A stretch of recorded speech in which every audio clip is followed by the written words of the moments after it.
Hello bachcho, welcome to our channel Maths and Physics Solution.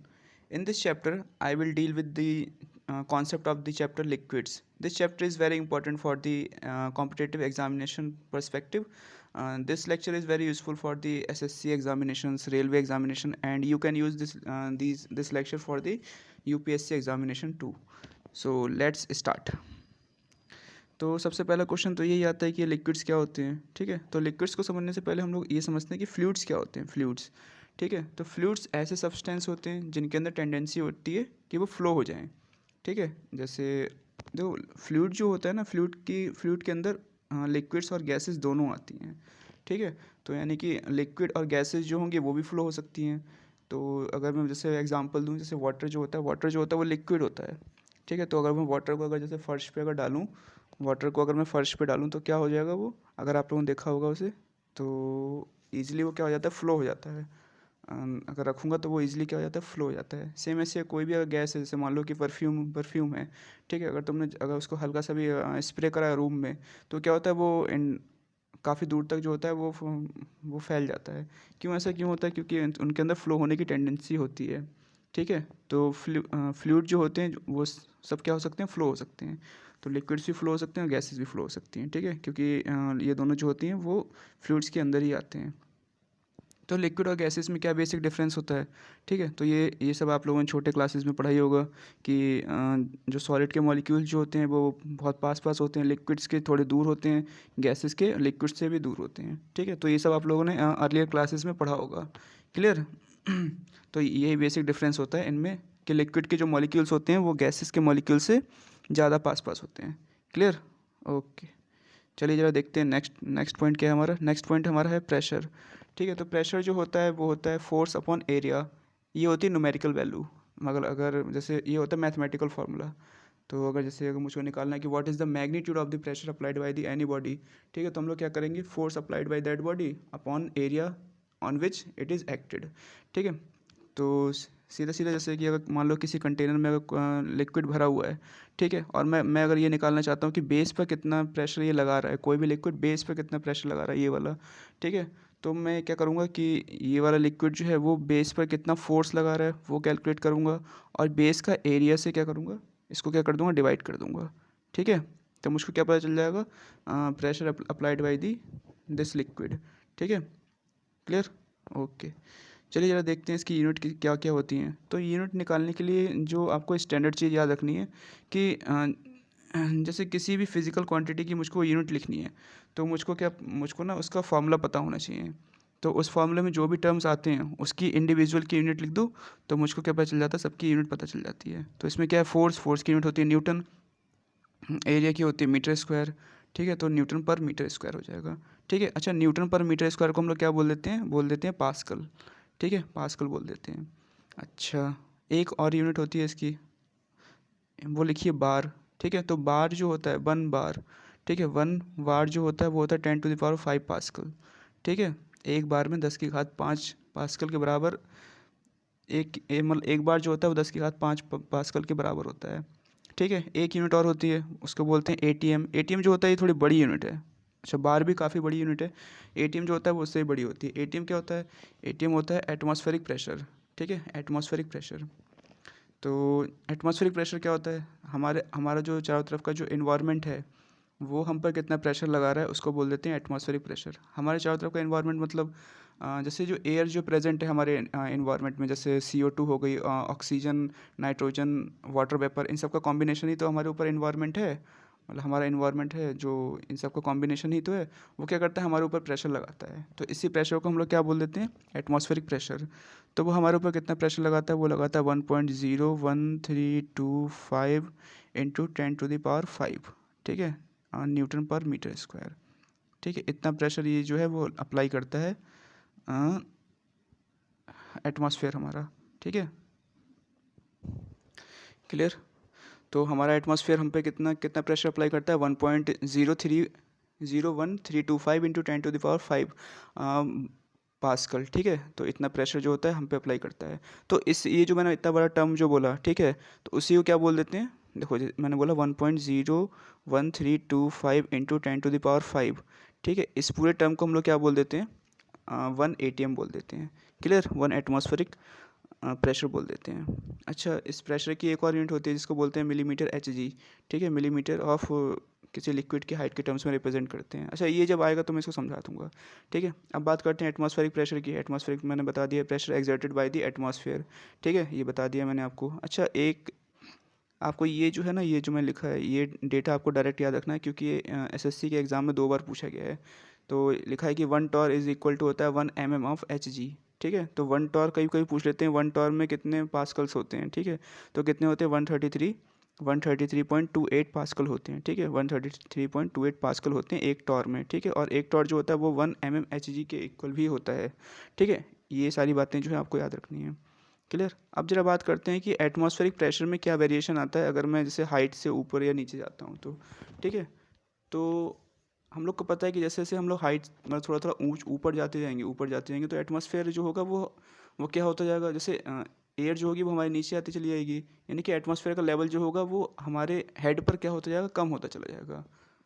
समझ में आ रहा है? जैसे मान लो कि अगर मैं फर्श पे खड़ा हूँ और कुछ कुछ देर बाद मान लो कि मैं 7th फ्लोर पे चढ़ जाता हूँ। ठीक है, तो तो वो फर्श और 7th फ्लोर के बीच की एयर जो है वो तो मेरे पैरों के नीचे आ गई। ठीक है, लेकिन अब जो जो प्रेशर जो लगेगा वो एटमॉस्फेयर मतलब जो है तो वो थोड़ा कम हो जाएगा। ठीक है, तो यानी कि हाइट जैसे जैसे हमारी हाइट जो होती है इंक्रीज़ होती जाती है, वैसे वैसे प्रेशर जो होता है एटमॉस्फेरिक प्रेशर क्या होता जाता है, डिक्रीज़ होता चला जाता है। समझ में आ रही है बात? इसलिए क्या होता है ना कि माउंटेन्स पे जब हम लोग फूड को जब हम लोग बनाते हैं तो क्या होता है कि हमको फूड बनाना जो होता है बहुत ही मुश्किल पड़ता है। क्यों? क्योंकि वाटर जो होता है ना, जैसे वाटर जो होता है हम लोग फूड में डालते हैं। ठीक है, तो वाटर जो होता है वो जल्दी बॉयल हो जाता है माउंटेन में। ठीक है, तो इसलिए फूड जो होता है वो मतलब प्रॉपर बन नहीं पाता है। क्लियर। अच्छा, आप लोगों ने प्रेशर जो होता है इसके बहुत सारे एप्लीकेशंस भी देखे होंगे। जैसे जो निडल होती है, निडल सुई। ठीक है, उसकी जो टिप होती है वो हम लोग काफ़ी थिन बनाते हैं, काफ़ी थिन होती है, आप लोगों ने देखी होगी। ठीक है, तो क्यों ऐसा क्यों करते हैं? क्योंकि उसको जैसे मान लो कि ना अगर उसको हम लोग कहीं भी प्रेस करेंगे तो हल्का सा हम लोग फोर्स लगा कर भी कहीं भी उसको हम लोग घुसा सकते हैं।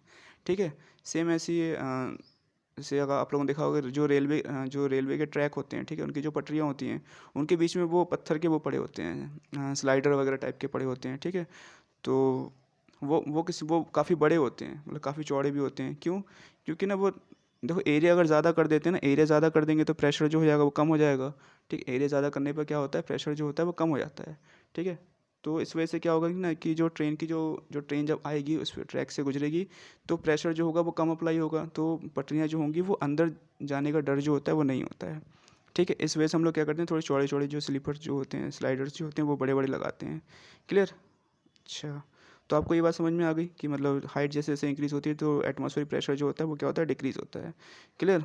अब जरा बात करते हैं कि एटमॉस्फेरिक प्रेशर को अगर मुझको मेज़र करना है, ठीक है, तो उसके लिए एक डिवाइस आती है जिसको बोलते हैं बैरोमीटर।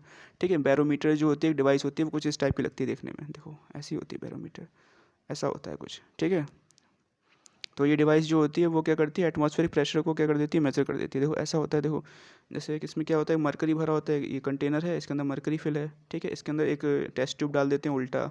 ठीक है, मतलब ऊपर से बंद और नीचे से कैसा होता है, ओपन होता है। ठीक है, तो जैसे ही ऐसे करते हैं तो देखो सेम ऐसी इक्विपमेंट होता है। ठीक है, सेम जैसे ये लगा हुआ है, तो यहाँ पे जो मरकरी है इस पर एटमॉस्फेरिक प्रेशर लग रहा होगा। ठीक है, तो एटमॉस्फेरिक प्रेशर लगेगा तो इसकी वजह से क्या होगा, मरकरी जो होगा इसमें राइज करेगा।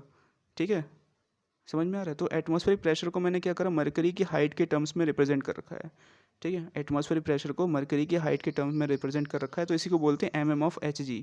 ठीक है, तो एग्जाम में ये बहुत पूछते हैं कि 1 ATM जो होता है वो 1 एटमॉस्फेरिक प्रेशर जो लगता है, ठीक है, एटमॉस्फेरिक प्रेशर जो लगता है वो कितने कितने मतलब मिलीमीटर जो होता है, मरकरी जो होता है वो बढ़ जाता है जब एटमॉस्फेरिक प्रेशर जब इस पे लगता है ना। जैसे हमारा एटमॉस्फेयर जब इस पे प्रेशर लगाता है तो मरकरी जो होता है वो होता है 760 mm। ठीक है, इतने मिलीमीटर जो होता है, ठीक है, वो ऊपर चढ़ जाता है। ठीक है, अगर एक एटमॉस्फेरिक प्रेशर लग रहा है, ठीक है, तो मरकरी जो होता है वो 760 मिलीमीटर जो होता है वो ऊपर चढ़ जाता है, या फिर बोलें कि 76 सेंटीमीटर जो होता है वो ऊपर चढ़ जाता है। ठीक है, समझ में आ रही है बात? मतलब जितना ज़्यादा प्रेशर होगा मरकरी जो होता है वो उतना ज़्यादा ऊपर की तरफ चढ़ता है। ठीक है, और जितना कम प्रेशर होगा मरकरी जो होगा वो उतना कम जो होता है वो नीचे चढ़ता है। ठीक है, अच्छा, तो फिर क्वेश्चन आता है क्या सर इसमें मरकरी यूज़ करते हैं क्या खाली? ठीक है, तो क्या मरकरी यूज़ करते हैं? हाँ, मरकरी ही यूज़ करते हैं बैरोमीटर में। ठीक है, मरकरी जो होता है वो थोड़ा गाढ़ा होता है। ठीक है, उसकी डेंसिटी जो होती है वो ज़्यादा होती है। तो अगर जैसे मान लो कि मरकरी की जगह अगर मैं वाटर यूज़ करूँगा, तो एक एटमॉस्फेरिक प्रेशर जब वो मेज़र करेगा ना, जैसे मान लो कि यहाँ वाटर है, ठीक है, तो एक एटमॉस्फेयर ठीक है, जब प्रेशर वो जब मेज़र करेगा ना, तो वाटर जो होता है वो 10 मीटर ऊंचा चढ़ता है, ठीक है, 10 मीटर ऊंचा चढ़ेगा, तो वाटर जो होगा वो 10 मीटर, उसके 10 मीटर लंबी जो होगी वो लेके आनी पड़ेगी मुझको, ये टेस्ट ट्यूब, ठीक है, 10 मीटर लंबी, तो 10 मीटर लंबी जो होती है टेस्ट ट्यूब लाना इम्पॉसिबल होता है, ठीक है, इम्पॉसिबल नहीं मतलब बहुत मुश्किल, आप कहाँ से इतना लंबा लेके आएंगे, ठीक है, तो इसलिए वाटर यूज़ नहीं करते हैं, थोड़ा गाढ़ा लिक्विड यूज़ करते हैं, ताकि मतलब कम कम ऊंचा जो है राइज करे, ठीक है। और मरकरी जो होता है उसके उसके पास और भी प्रॉपर्टीज़ होती हैं, लाइक वो इवेपोरेट नहीं होता है, मतलब ठीक है, ऐसे और भी बहुत सारी प्रॉपर्टीज़ होती हैं, ठीक है, तो इस वजह से हम लोग क्या करते हैं, उसको यूज़ करते हैं।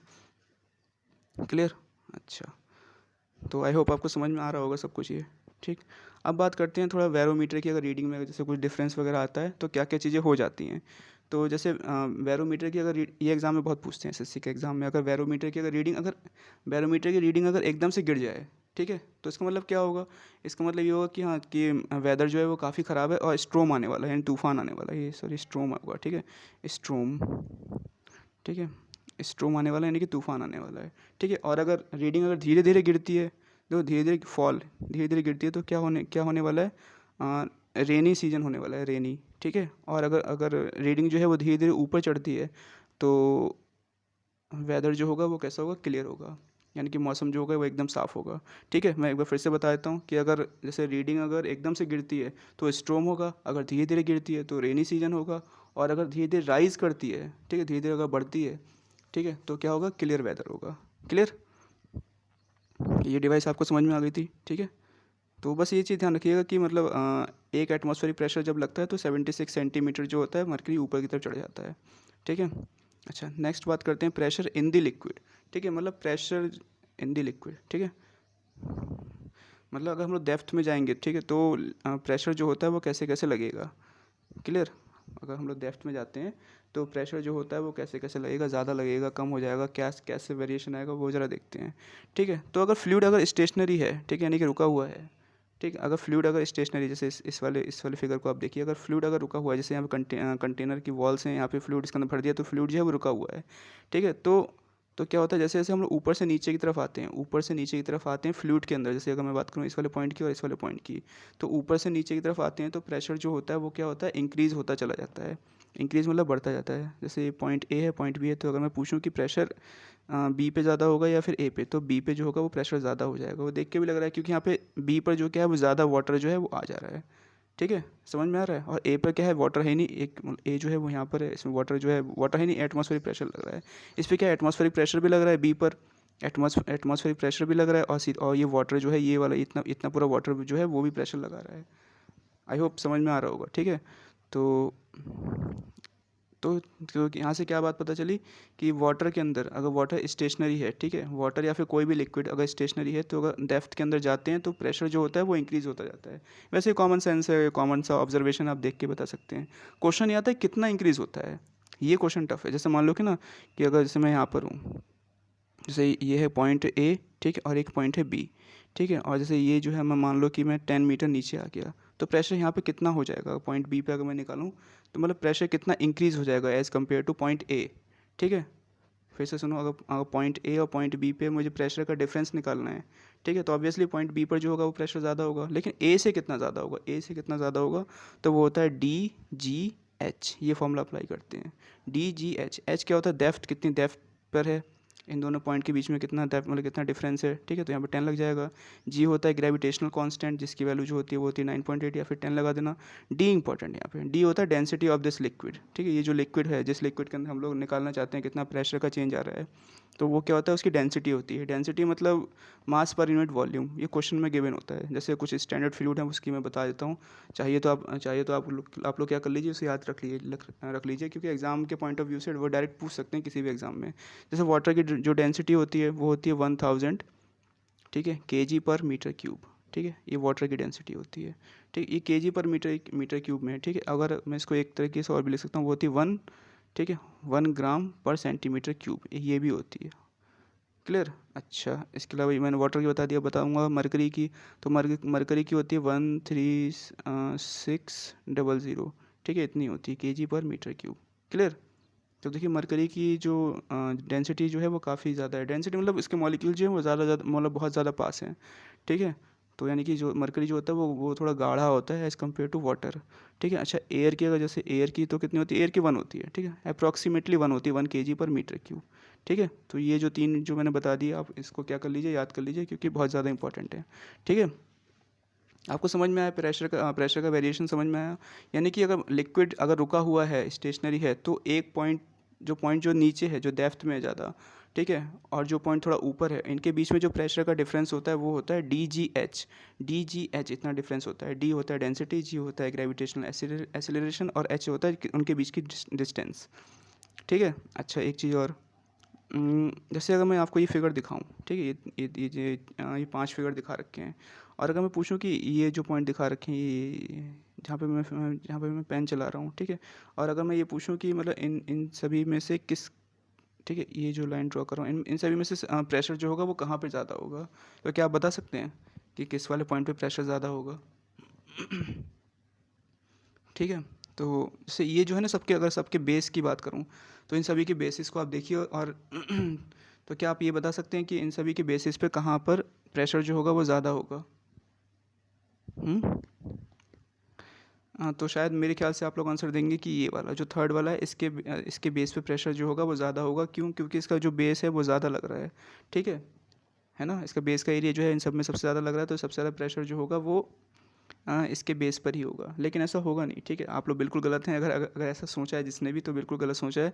क्यों? क्योंकि जो प्रेशर जो होता है उसमें कहीं भी एरिया नहीं आता है। प्रेशर के जो फॉर्मूले में, अगर लिक्विड के अंदर मैं देखूंगा, तो फॉर्मूले में कहीं भी एरिया नहीं आता। रो जी एच होता है formula, sorry D G H होता है, ठीक है। डी होता है डेंसिटी, जी होता है ग्रेविटेशनल एक्सीलरेशन, एच होता है डेप्थ। यहाँ पे एरिया कहीं नहीं आ रहा है, ठीक है, एरिया कहीं नहीं आ रहा है इसमें। तो देखो इसमें जो लिक्विड जो फिल है वो सभी में सेम हाइट तक फिल है, ठीक है, सभी में सेम हाइट तक फिल है। तो एरिया चाहे कुछ भी हो, ठीक है, एरिया चाहे कुछ भी हो, उससे कोई मतलब नहीं है, ठीक है। प्रेशर की इंटेंसिटी जो होती है वो थ्रू आउट दी बेस जो होगी, through out the all the vessels क्या होगी, सेम होगी। क्लियर? तो प्रेशर जो होगा वो through out the all the vessels जो होगा वो क्या होगा, सेम होगा। क्लियर? लेकिन अगर मैं पूछूं कि फोर्स किस में ज़्यादा होगा, फोर्स किस में ज़्यादा होगा, तो फोर्स जो होगा वो ये थर्ड वाले में ज़्यादा होगा। क्यों? क्योंकि जो फोर्स होता है ना, फोर्स, ठीक है, फोर्स होता है प्रेशर इनटू एरिया, ठीक है। इसे यहाँ पे दिखा देता हूँ पहले थोड़ा सा, ठीक है। तो फोर्स जो होता है वो होता है प्रेशर इनटू एरिया, ठीक है, प्रेशर इनटू एरिया होता है। ये कहाँ से आया फॉर्मूला? क्योंकि प्रेशर होता है फोर्स अपॉन एरिया, ठीक है। तो यहाँ पे एरिया, इसको इधर सेंड कर दो, तो क्या आ जाएगा, फोर्स इज इक्वल टू आ जाएगा प्रेशर इनटू एरिया, ठीक है। तो फोर्स आ जाएगा प्रेशर इनटू एरिया, ठीक है। तो अब जरा देखना, प्रेशर तो सब में सेम आ गया, जो मैंने पिछला डायग्राम दिखाया था उन सभी में प्रेशर जो होगा वो सेम आएगा। क्यों? क्योंकि लिक्विड की हाइट जो है सभी में सेम है, ठीक है। इससे कंफ्यूज नहीं करना है कि एरिया ज़्यादा है तो प्रेशर ज़्यादा होगा, नहीं। एरिया से कोई मतलब नहीं है, हाइट से मतलब होता है, ठीक है। लेकिन फोर्स जो होता है उसमें एरिया आता है, ठीक है। तो एरिया जिसका ज़्यादा होगा, एरिया की वैल्यू जितनी ज़्यादा होगी, जैसे मान लो 2 है, तो फोर्स जो होगा कुछ आएगा। लेकिन अगर ये 5 हो गया तो थोड़ा ज़्यादा आ जाएगा, है ना। तो बस एरिया पे डिपेंड करता है फोर्स। हाँ, अगर फोर्स पूछेगा तो फोर्स जो होगा वो थर्ड वाले में सबसे ज़्यादा आएगा। क्लियर? क्योंकि एरिया जो है इसका बेस का सबसे ज़्यादा है, ठीक है। आई होप आपको समझ में आ रहा होगा, थोड़ा चैप्टर क्लियर हो रहा होगा आपके दिमाग में, ठीक है। नेक्स्ट है हमारा पास्कल्स लॉ, ठीक है। पास्कल्स लॉ एग्जाम में इसका डायरेक्ट स्टेटमेंट पूछते हैं, स्टेटमेंट पूछते हैं, तो वो मैंने लिख दिया है, ठीक है, ऑरेंज कलर से। इसको आप बिल्कुल as it is pen down कर लीजिए। तो क्या कहता है पास्कल्स लॉ? तो पास्कल्स लॉ जो है इसको मैं पहले पढ़ देता हूँ। इसमें लिखा है कि pressure is same in the all direction when liquid is in equilibrium condition, ठीक है। तो अगर कोई लिक्विड है, कोई लिक्विड किसी कंटेनर में रखा हुआ है, जैसे इसी डायग्राम को पिक करता हूँ, ये वाला, ठीक है। तो लिक्विड अगर किसी भी कंटेनर में रखा हुआ है, ठीक है, सही रखा हुआ है किसी कंटेनर में, तो सही पॉइंट दिखा रखा है, ये मान लो ये वाला, तो इसमें क्या होगा, प्रेशर जो होगा वो चाहे किसी भी डायरेक्शन से चेक करेंगे, वो क्या होता है, सेम होता है। अगर ये फ्लूइड रुका हुआ है तो फ्लूइड में जो प्रेशर होता है वो किसी भी डायरेक्शन से, किसी भी एक पॉइंट पर, किसी भी डायरेक्शन से जो प्रेशर होता है वो सेम रहता है। अगर फ्लूइड अगर स्टेशनरी है तो उसके किसी भी पॉइंट पर प्रेशर जो होता है वो हर एक डायरेक्शन से क्या होता है, सेम होता है। कहने का मतलब ये है, जैसे इसमें एक पॉइंट ले लिया मैंने, ये वाला, ठीक है। तो अगर मैं पूछूं कि इस वाले पॉइंट पर प्रेशर जो होगा वो किस डायरेक्शन से ज़्यादा होगा, जैसे एक डायरेक्शन ये दिखा रखी है, 1 2 3 4 3 4 डायरेक्शन से दिखा रखी है।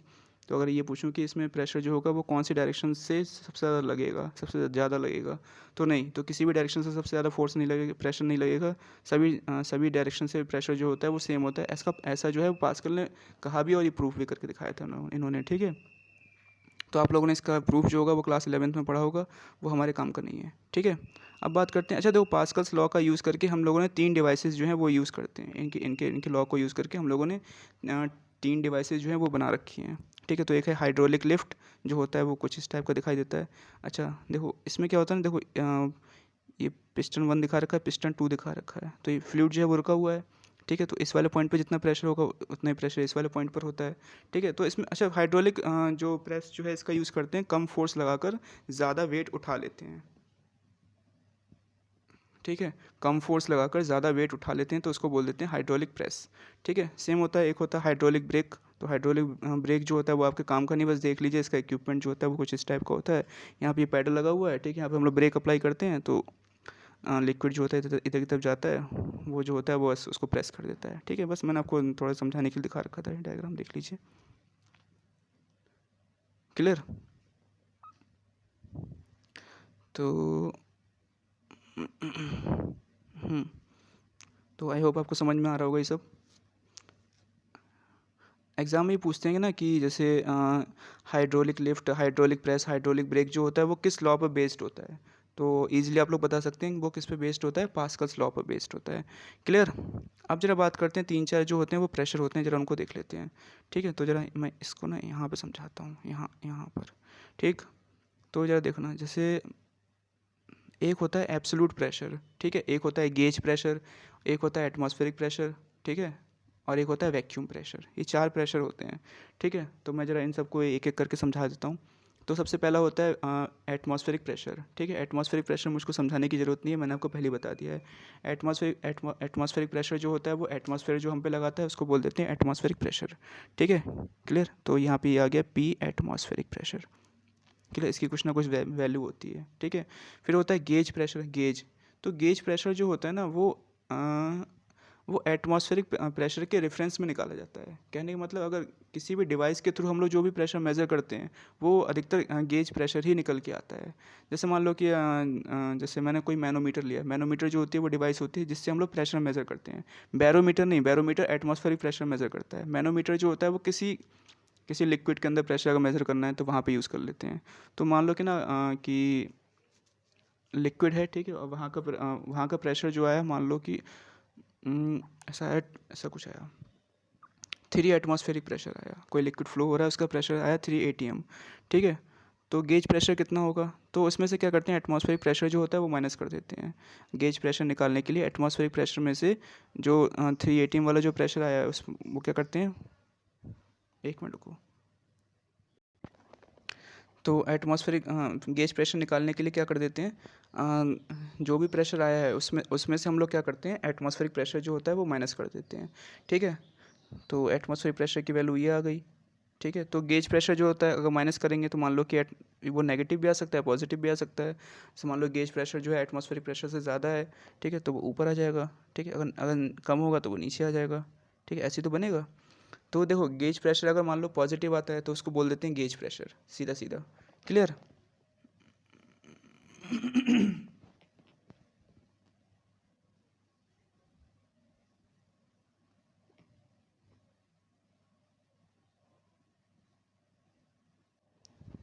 And there is the problem is occurring in the video. What I think this. Okay. Sorry for the interruption. Then there is a problem in the video. ठीक है, तो मैं एक बार फिर से ड्रॉ कर देता हूँ। तो ये हो गया एटमॉस्फेरिक प्रेशर, ठीक है। तो जैसे गेज प्रेशर अगर मान लो कि गेज प्रेशर मान लो कि ना कि अगर पॉजिटिव है, ठीक है, ये हो गया एटमॉस्फेरिक प्रेशर। तो अगर मान लो गेज प्रेशर अगर पॉजिटिव आ रहा है तो उसको बनाते हैं ऊपर, अगर नेगेटिव आ रहा है तो उसको बनाएंगे नीचे, ठीक है। तो देखो अगर गेज प्रेशर अगर नेगेटिव आता है तो उसी को बोल देते हैं वैक्यूम प्रेशर, वैक्यूम प्रेशर उसको उसी को बोल देते हैं, ठीक है। देखो एग्जाम में पूछते हैं एब्सोल्यूट प्रेशर, एब्सोल्यूट प्रेशर, ठीक है। तो एब्सोल्यूट प्रेशर क्या होता है, गेज प्रेशर में अगर मैं एटमॉस्फेरिक प्रेशर ऐड कर देता हूँ, ठीक है, तो उसको मैं बोल देता हूँ एब्सोल्यूट प्रेशर। इस वाले फार्मूला को आप ध्यान रखिएगा। एब्सोल्यूट प्रेशर क्या होता है, गेज प्रेशर में अगर मैं एटमॉस्फेयर का टेम्परेचर अगर प्रेशर अगर ऐड कर देता हूँ तो हमको हमको क्या पता चल जाता है, गेज एब्सोल्यूट प्रेशर जो होता है वो पता चल जाता है, क्लियर। चलिए ज़रा और कुछ पॉइंट्स ज़रा देखते हैं, इसमें कोई और पॉइंट्स बचा है, ठीक है। ये देखिए फॉर्मूला लिख दिया मैंने, एब्सोल्यूट प्रेशर जो होता है वो होता है gauge pressure plus atmospheric pressure. और और गेज प्रेशर क्या होता है, pressure with respect to atmospheric pressure, और एटमॉस्फेरिक प्रेशर मैंने आपको पहले बता रखा है, ठीक है। और वैक्यूम प्रेशर क्या होता है, देखो वैक्यूम प्रेशर होता है नेगेटिव गेज प्रेशर, नेगेटिव, ठीक है। अच्छा, अब जरा देखते हैं, जैसे आप लोगों ने ये पढ़ा होगा बहुत ही ज़्यादा, मतलब ये आप लोगों ने छोटे में ही पढ़ा होगा, बहुत 8th क्लास में। जैसे मान लो ये लिक्विड है कोई, ठीक है, ये कोई लिक्विड है, इस वाले फिगर को देखते हैं, इस वाले फिगर से समझते हैं, इस वाले, ठीक है। ये लिक्विड है, इसके अंदर मैंने कोई बॉडी डिप करी है, ठीक है। अगर मैं पूरी डिप करूँ पार्शियली या फिर फुल्ली सबमर्ज इसके अंदर, फुल्ली सबमर्ज अगर करूँ, ठीक है, तो क्या क्या होता है ना, जैसे ये लिक्विड जो होता है, ये लिक्विड है, वो इस पर क्या करता है, एक ऊपर की तरफ एक फोर्स लगाता है, ठीक है। तो इसको क्या बोल देते हैं, इसको बोलते हैं बॉयंट फोर्स, ठीक है, बॉयंट फोर्स बोल देते हैं। क्लियर, फिर से बता देता हूँ। अगर जैसे मैं कोई भी अगर कोई बॉडी है, ठीक है, उसको किसी भी लिक्विड में पूरी पूरी तरीके से या फिर थोड़ा सा डिप करता हूँ, तो वो लिक्विड जो होता है वो क्या करता है, उस पर फोर्स लगाता है ऊपर की तरफ, ठीक है, ऊपर की तरफ फोर्स लगाता है, ठीक है, ये ध्यान रखिएगा। तो उसको बोल देते हैं, क्या बोल देते हैं, बॉयंट फोर्स बोल देते हैं। उसका मैग्नीट्यूड कितना होता है, जो फोर्स लगता है उसकी वैल्यू कैसे निकालते हैं, तो उसकी वैल्यू निकालते हैं कितना वॉल्यूम मैंने डिप किया है सॉलिड का लिक्विड के अंदर, कितना वॉल्यूम, जैसे मान लो आधा वॉल्यूम अगर उसका, मतलब आधा अगर डिप किया है, ठीक है, तो वॉल्यूम निकाल के उसका आधा लगा देंगे, ठीक है। अगर पूरा डिप किया है तो पूरा सॉलिड का वॉल्यूम लगा देंगे, ठीक है, वो क्वेश्चन में लिखा होता है। तो ये लगाते हैं, जी की वैल्यू लगाते हैं V into g into density of the liquid, ठीक है, तो डेंसिटी ऑफ द लिक्विड लगाते हैं, ठीक है। ये वाला फॉर्मूला अप्लाई करते हैं अगर मुझको बॉयंसी फोर्स निकालना होता है तो। क्लियर। अच्छा, इसके बाद आता है आर्किमिडीज प्रिंसिपल। तो आर्किमिडीज प्रिंसिपल ये कहता है कि अगर मैं किसी बॉडी को, ठीक है, अगर किसी बॉडी को लिक्विड के अंदर फुल्ली या फिर पार्शियली सबमर्ज करूँ, सबमर्ज मतलब डुबाऊँ, ठीक है, तो उस पर जो लगने वाला जो बॉयंसी फोर्स होता है, ठीक है, उस पर जो लगने वाला बॉयंसी फोर्स होता है, ठीक है, वो, अब देखो जब मैंने इसको डुबाया है तो लिक्विड जो होगा वो थोड़ा ऊपर ऊपर की तरफ जाएगा, ठीक है, लिक्विड जो होगा वो थोड़ा ऊपर की तरफ जाएगा, तो इस पर लगने वाला जो बॉयंसी फोर्स होता है, ठीक है, वो इस लिक्विड के वेट के इक्वल होता है। क्लियर, जो लिक्विड जो डिस्प्लेस हुआ है, जो ऊपर की तरफ गया है, उसके वेट के इक्वल होता है, ठीक है। फिर से सुन लीजिए, आर्किमिडीज प्रिंसिपल क्या कहता है कि अगर कोई भी सॉलिड है, ठीक है, उसको मैं पार्शियली या फिर फुल्ली किसी लिक्विड के अंदर अगर मैं सबमर्ज करूँगा, ठीक है, तो क्या होता है, उस पर लगने वाला जो बॉयंसी फोर्स है, ठीक है, बॉयंसी फोर्स लगेगा। और देखो जब मैं इसको जब डिप कर रहा हूँ तो लिक्विड का जो लेवल जो है वो क्या होगा, थोड़ा ऊपर की तरफ उठेगा, ठीक है। तो इस ये जो लेवल ऊपर की तरफ उठा है, ठीक है, तो इसका जो वेट होगा उसके उस वाले वेट के इक्वल होता है जो बॉयंसी फोर्स इस पे लगता है। ये आर्किमिडीज प्रिंसिपल है। क्लियर। तो एग्जाम में आपसे इस पर न्यूमेरिकल तो नहीं पूछेगा डेफिनेटली, क्योंकि वो नीट और या फिर IIT JEE एग्जामिनेशन के लिए इंपॉर्टेंट है, हमारे एग्ज़ाम के लिए इंपॉर्टेंट नहीं है। हमको सिर्फ उनकी स्टेटमेंट पढ़ना होता है, ठीक है। अब बात करते हैं, नेक्स्ट है flotation, centre of buoyancy metacentre है, डेंसिटी रिलेटिव डेंसिटी, ठीक है। अच्छा, इसी वाले डायग्राम पे आते हैं हम लोग, इस वाले डायग्राम पे, ठीक। तो देखो जब जैसे मैं किसी बॉडी को इसके अंदर जब डालूंगा तो लिक्विड जो होगा वो थोड़ा ऊपर की तरफ उठेगा, ठीक है, लिक्विड जो होगा वो ऊपर की तरफ थोड़ा सा उठेगा। तो ये जो लिक्विड ऊपर की तरफ जो आया है, ठीक है, इसका जो सेंटर होता है, ठीक है, इसका जो सेंटर होता है इसको बोलते हैं सेंटर ऑफ बॉयंसी। क्लियर, समझ में आया। जैसे किसी भी बॉडी को जब इस लिक्विड के अंदर अगर मैं सबमर्ज करूँगा तो लिक्विड जो होगा वो थोड़ा ऊपर की तरफ आएगा। तो ये जो ऊपर की तरफ लिक्विड उठा हुआ है, ठीक है, इसका जो सेंटर होता है, ठीक है, उसको बोल देते हैं सेंटर ऑफ बॉयंसी। तो centre of buoyancy is the centre of gravity of the displaced fluid, ठीक है, डिस्प्लेस्ड मतलब जो मूव हुआ है अपनी जगह से। क्लियर। अच्छा, नेक्स्ट है हमारे पास मेटा सेंटर। मेटा सेंटर, ठीक है, तो मेटा सेंटर क्या होता है, जैसे मान लो कि अगर ये कोई बॉडी है हमारे पास, ठीक है, सॉरी देखो ये कोई बॉडी है हमारे पास, ठीक, ये इसके साथ इक्विलिब्रियम में है। इक्विलिब्रियम मतलब कि मतलब जो बॉयंसी फोर्स जो है वो इसके वेट के इक्वल हो चुका है। बॉयंसी फोर्स जो है वो इस बॉडी के वेट के इक्वल हो चुका है, वेट मतलब mg के इक्वल हो चुका है, ठीक है। तो अब मैं क्या करूँगा, इसको अगर मैं इसको हल्का सा डिस्प्लेस करूँ, मतलब हल्का सा यहाँ पे टिल्ट करूँ, ठीक है, तो हल्का सा अगर मैं टिल्ट करूँगा तो ये ऐसे ऐसे ऐसे ऐसे होने लगेगी, ऑसिलेट करने लगेगी, ठीक है। तो ये जिस पॉइंट के अबाउट ऑसिलेट करती है, ठीक है, उसको बोल देते हैं मेटा सेंटर। क्लियर, नहीं समझ में आया। अगर जैसे मान लो कि अगर कोई बॉडी इक्विलिब्रियम में है और उसको इक्विलिब्रियम की पोजीशन से अगर हल्का सा डिस्प्लेस करूँगा, हल्का सा मतलब अगर मतलब डिस्टर्ब करूँ, मतलब हल्का सा हिलाऊँ उसे, तो वो जिस पॉइंट के अबाउट ऑसिलेट करती है तो उसको बोल देते हैं मेटा सेंटर। क्लियर, उसको बोल देते हैं मेटा सेंटर। और सेंटर ऑफ बॉयंसी क्या होता है, जब लिक्विड को डिप करता हूँ तो वाटर जितना ऊपर उठेगा, लिक्विड जितना ऊपर उठेगा, उसका जो सेंटर होता है उसको बोल देते हैं सेंटर ऑफ बॉयंसी, ठीक है। फिर हमारे पास कुछ लॉज हैं, ठीक है, लॉज मतलब जिसको बोलते हैं लॉ ऑफ फ्लोटेशन, ठीक है, इसको बोलते हैं लॉ ऑफ फ्लोटेशन। तो लॉ ऑफ फ्लोटेशन क्या क्या है जरा उसको समझ लेते हैं। तो जैसे अगर मान लो कि जैसे कि ना ये कोई लिक्विड है, ठीक है, ये कोई लिक्विड है, उसके अंदर मैंने कोई बॉडी जो है वो डिप कर रखी है। अब बॉडी की जो डेंसिटी है वो मान लो ds है, और लिक्विड की जो डेंसिटी है वो मान लो dl है। डेंसिटी मतलब से इसका घनत्व, इसको हिंदी बोलते हैं घनत्व, ठीक। तो अगर मान लो कि अगर सॉलिड की अगर डेंसिटी लिक्विड की डेंसिटी से ज़्यादा है, ठीक है, सॉलिड की डेंसिटी लिक्विड की डेंसिटी से ज़्यादा है, ठीक है, तो लिक्विड जो होता है वो क्या वो सॉलिड वो क्या कहते हैं, सॉलिड जो होगा वो क्या हो जाएगा, इसके अंदर सब डूब जाएगा।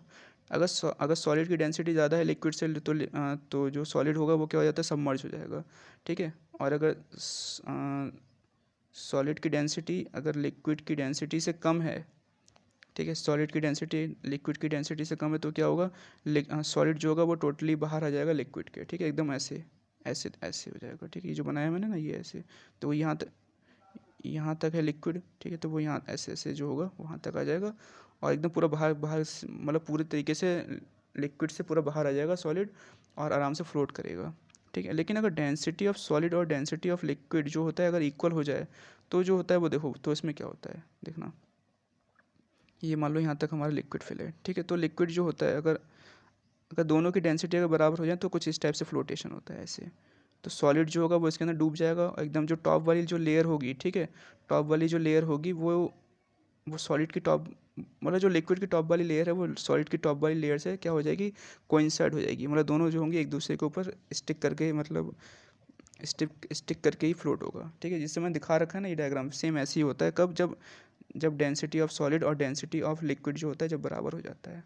क्लियर, समझ में आया आपको? देखो अगर सॉलिड की अगर डेंसिटी ज़्यादा होगी तो सॉलिड जो होता है वो डूब जाता है, सॉलिड की अगर डेंसिटी कम है तो सॉलिड जो होगा एकदम पूरी तरीके से बाहर आकर लिक्विड के, ठीक है, क्या होगा, फ्लोट होता है, ठीक है। और अगर दोनों की डेंसिटी अगर बराबर हो जाती है तो ऐसा कुछ होता है, मतलब एकदम पूरी तरीके से सबमर्ज होगा सॉलिड, ठीक है, और एकदम टॉप लेयर पर ही होगा, ठीक है, पूरी तरीके से नीचे भी नहीं जाएगा, ठीक है, समझ में आ रहा होगा आपको, ठीक। अच्छा, नेक्स्ट पॉइंट आता है हमारे पास, नेक्स्ट पॉइंट है हमारे पास डेंसिटी।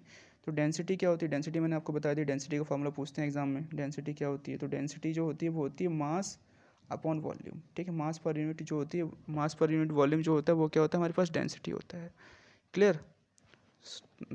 तो आई होप आपको समझ में आया होगा, लिक्विड का थोड़े कॉन्सेप्ट जो होंगे वो क्लियर हुए होंगे। तो बाकी के जो कॉन्सेप्ट्स हैं, ठीक है, उसको मैं अगले वीडियो में जो होगा वो पूरी तरीके से एक्सप्लेन कर दूंगा। So thank you for the watching this, thank you.